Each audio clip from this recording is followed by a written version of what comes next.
Right now on Jamaica News Page tonight, fleeing for freedom, a desperate journey ends on Jamaica's shores. 28 Haitian migrants arrive by boat in Portland as authorities launch a search for others who may still be unaccounted for. Also developing tonight, Where your mother? Where your mother? One time, that I come in my room and lock the door. Me lock the door.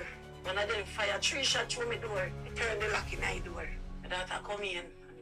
I have one window I can't open outside. So by the time she go through the window in my room, this me whole heap of shot bus again. I live in glass with that jump out. now go ahead on edge after gunmen storm a house in the Portmore community, killing 2 men and injuring a woman. We're tracking the latest developments.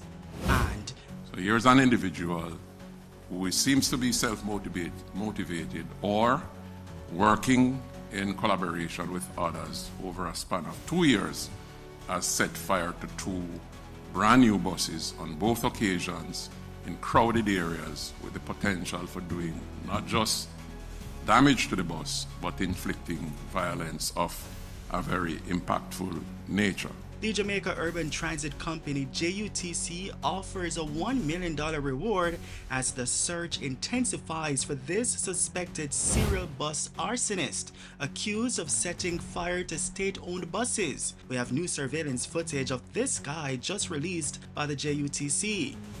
Plus, there's good news tonight. And you have all been waiting for. Are you ready? Open.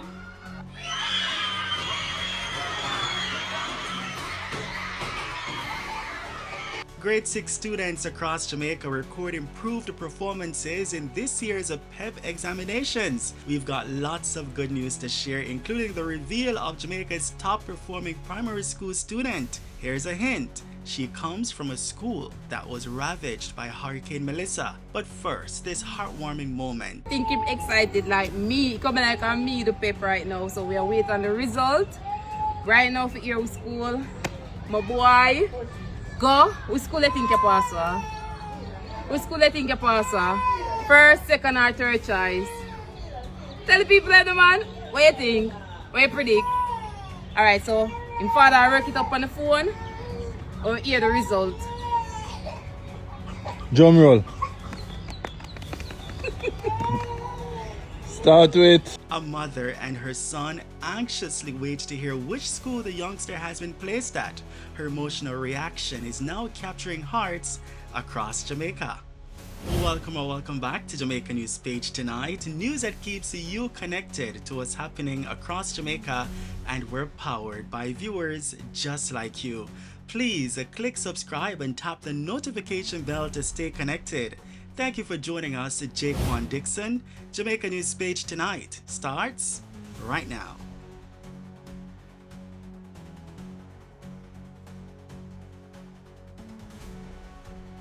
We begin tonight in Portland, where a group of Haitian nationals has arrived on Jamaica's shores after what appears to have been a desperate journey from their troubled homeland. 28 Haitian nationals are now in police custody after coming ashore by boat on Sunday night in western Portland. Residents alerted authorities after spotting individuals disembarking from a vessel on a beach in the area. Investigators say the boat appears to have landed undetected. Throughout Monday, several of the migrants were found on the campus of the College of Agriculture, Science and Education and the nearby communities across Port Antonio, Portland. Police are now trying to determine whether additional migrants remain unaccounted for. The latest arrival comes as Haiti continues to grapple with worsening security and humanitarian conditions driving migration attempts across the Caribbean region. In most previous cases, migrants have been intercepted and processed by security forces, with some returned and others seeking asylum. The development is also unfolding tonight against the backdrop of growing public debate surrounding Jamaica's controversial agreement with the United States to temporarily accept third country nationals. Prime Minister Dr. Andrew Holness is pushing back against criticism of the agreement. Nobody's looking to dump. Nobody's looking to create a problem. Now, was our hands forced? Were we coerced? Absolutely not. And this is what I would wish my Jamaican people to appreciate. You have in me and in my government a prime minister, and ministers who stand up for you, who seek to get the best deals for you. And I listened keenly to the response of the leader of the opposition to the TCN program. And I noticed he did not say he wouldn't have done it. I noticed he didn't say we should reject it. He said, well, it's just a pity it had to come out in this way. We should have come to the public before. But as anyone knows, and I've explained before, you can't come until you are finished with all the negotiations, everything is signed and done. So though we have signed the MOU, it is not yet implemented. It's not complete because the operationalization is not complete. Now, as soon as that is done, then we would have called a press conference. We would have said, this is what it's doing. You believe that we could have done this in secret, a plane land with 25 people. It would be all over the news. So I find it, the panic around it is almost to the point of being ridiculous, honestly. And I see people, forgive me, Cliff, for cutting you off, but I see people WhatsApping me and sending me a message, why would we do this to our country? I said, please sit and think carefully about what you're saying. We're not doing anything that 28 other countries, including within this region, have done. The United States has asked countries that it considers its friends to assist them in managing their immigration challenges. Residents of Nagohead in Portmore remain on edge following a gun attack that leaves 2 men dead and a woman injured. The Major Crime Investigation Division is probing Sunday's shooting, which claimed the lives of 19-year-old Michael Elliott, otherwise called Bobley Slammer or Bull, and 17-year-old Kenrick Ibangs, otherwise called Wealthy Stunts. Police say that shortly after 4:30 Sunday morning, men carrying high-powered rifles forced their way into a house along White Lane and opened fire. Where your mother? Where your mother? One time, that I come in my room and lock the door. Me lock the door. One of them fire 3 shots through my door. I turn the lock in my door. My daughter come in and I have one window I can't open outside. So by the time she go through the window in my room, listen. Me a whole heap of shot a bus again. I with my glass window drop out. I should run come back in and open the door and come back out and say that them when I then come through the window. But the God that I serve, a couple minutes after me, the daughter come and say, Mommy, then God, then kill my brother, then kill Kendrick, and then kill my baby father. This man every day I talk to somebody call me for one funeral home. I feel look casket and funeral home for my baby. Him and the last one out of 6, God give me 3 boy and 3 girl. My last one out of 6, him and no gunman, can we do delivery? As investigators continue their search for the gunmen, police have increased their presence throughout the community. Based on this heinous crime, inevitably there will be elevated operational activities within the Nagohead community in order to ensure some semblance of order prevails. Business operators and shoppers are able to peacefully conduct their affairs without fear and to reassure the law-abiding residents. I want to take this opportunity to warn residents generally not to harbor, hide, or offer support to criminal elements or wanted persons, as it is a serious crime which will lead you into prison, or it is just a matter of time when these criminal elements or gunmen would turn their weapon on them. New tonight, the Jamaica Urban Transit Company is offering a $1 million reward for information leading to the arrest of this man accused of setting fire to 2 JUTC buses in separate incidents. So this is footage from the 2024 incident that occurred. We see the man, after he would have done his act, he is exiting the unit. This is in 2024 at the Halfway Tree Transportation Center. Luckily, one of our staff was able to see this happening, and they quickly responded and attempted to extinguish the flame, or the potential flame. This is the recent incident. We see the individual boarding the bus. He paid his fare in cash, as I explained, and he is attempting to ignite an object at the rear right of the unit.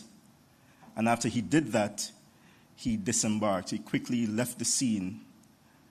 And thankfully, our onboard systems would have captured this. And here we see the fire igniting. And then this is the aftermath of such act by this individual. Has caused significant damage to the unit. Thankfully, no one was injured in this situation. And this is the aftermath here in the inside of the unit.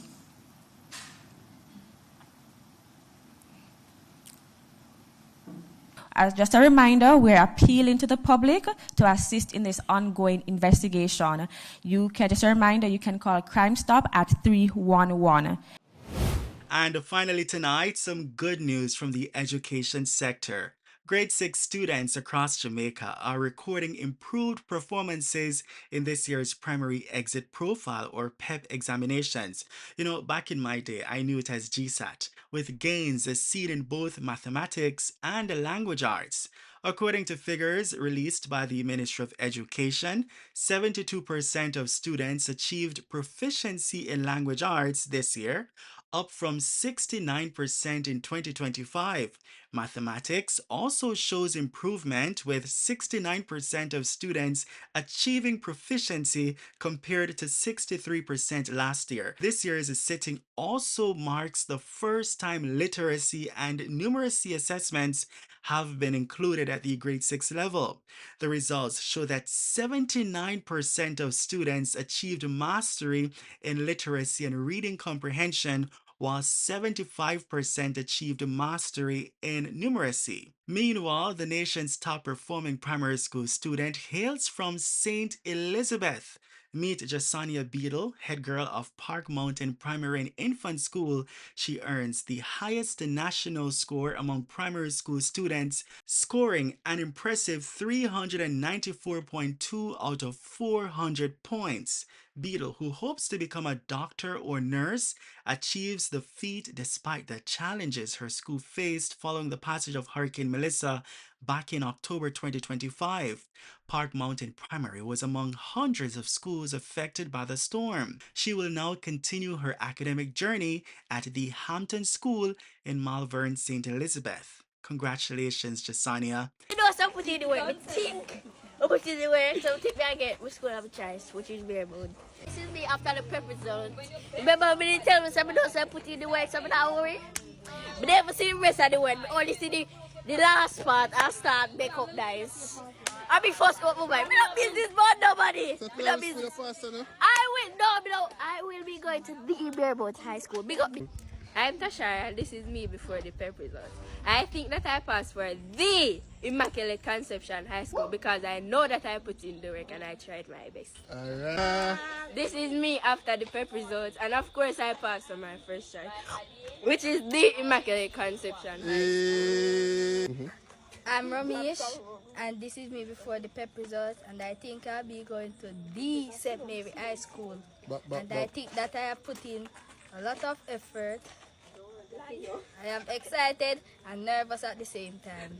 To the results, and I will be going to the Oberlin High School. This is me before the PEP results, and I think I'm passing for the St. Mary High. This is me after the PEP results, and I passed for the Oberlin High School. The Education Ministry is also reporting that more than 90% of students who sat this year's PEP examinations have been placed in one of their preferred schools. Of the more than 31,000 students placed, nearly a quarter received their first choice school, while thousands more were assigned their second, third, and subsequent choices. But how exactly are students placed? Let's find out. So we literally take the students' performance for grades 4, 5, and 6, combine that into a single score called their placement score, and we rank the students from the best performing student down to the not so best performing student, and that is the order in which they are placed. It is 99.5% computerized. It's an algorithm that the data is fed into. Very minimal human intervention, right? So the computer goes down through that order, and it can't move on from, let's say, number 10 child until it has placed it before moving to the next child. That 0.5% of human intervention, I'll just share with you. There are some special groups of students that we look at. If the algorithm gets to the 7 school choices and all the spaces have been filled by the time it gets to that rank, right? And we have also exhausted that proximity list that Minister spoke about earlier. It means the algorithm is unable to place the student. So it puts that student on a manual list. The computer is saying, I can't place the student. There were 121 students this year that the algorithm was unable to place. So what happens is we bring in all the regional directors. They look at the students' primary schools that they're attending. They look at their addresses. They look at their performance. They look at what schools in the vicinity has space, and we manually place those students. We are not seeing names. Everybody is assigned a random number that we are unable to track. Now that we know how the process works, let's take a look at this heartwarming moment making the rounds on social media. I'm excited. I don't think I'm excited like me. Coming like I'm me the paper right now. So we are waiting on the result. Right now for here school. My boy. Go. Which school I think you pass? Which school I think you pass? First, second or third choice? Tell the people that, man. What you think? What you predict? Alright, so in father I work it up on the phone or hear the result. Drum roll. Start with A. Arden.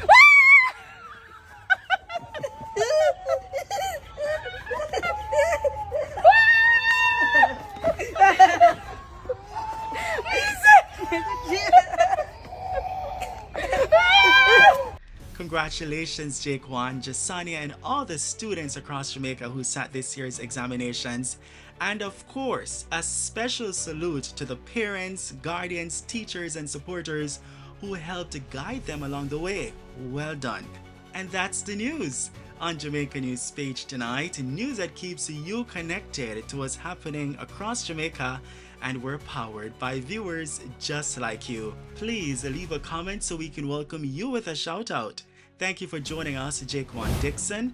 And also thank you for watching Jamaica News Page tonight. We'll see you in the comments, and be sure to like, share, and join us again for more news. From all of us here, good night.